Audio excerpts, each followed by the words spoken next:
When designing an antibiotic, you wouldn't create a drug that destroyed DNA, for example, because that's something that both humans and bacteria share in common. It would kill the bacteria all right, but it might kill us too.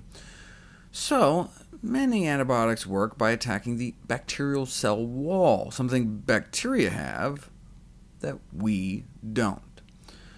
Antifungals can attack the unique cell walls of fungus. Pesticides can work by attacking the special exoskeleton of insects, but fighting cancer is harder, because cancer cells are our own cells.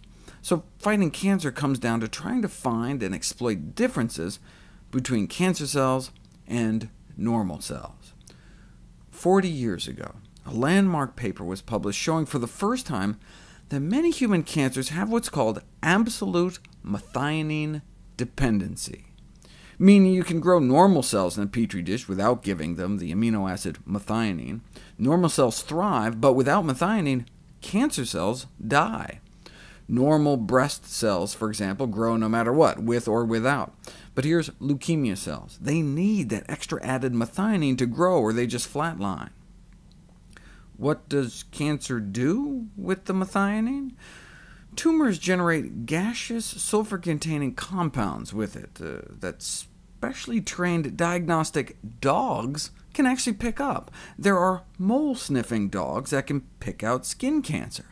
There are breath-sniffing dogs that can pick out people with lung cancer, pee-sniffing dogs that can diagnose bladder cancer, and yes, you guessed it, fart-sniffing dogs for colorectal cancer. Doctors can now bring their lab to the lab. Gives a whole new meaning to the term PET scan. Anyway, methionine dependency is not just present in cancer cell lines in a petri dish. Fresh tumors taken from patients show that many cancers appear to have biochemical defects that makes them methionine dependent, including some tumors of the colon, breast, ovary, prostate, and skin.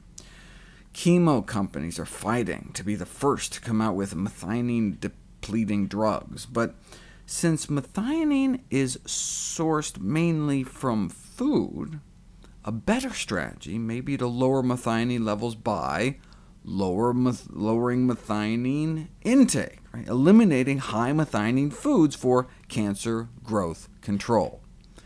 Here's the thinking. Look, smoking cessation, consumption of diets rich in plants, and other lifestyle measures can prevent the majority of cancers. Unfortunately, people don't do them, and as a result, each year hundreds of thousands of Americans develop metastatic cancer. Chemotherapy cures only a few types of metastatic cancer. Unfortunately, the vast majority of common metastatic cancers, like breast, prostate, colon, and lung, are lethal.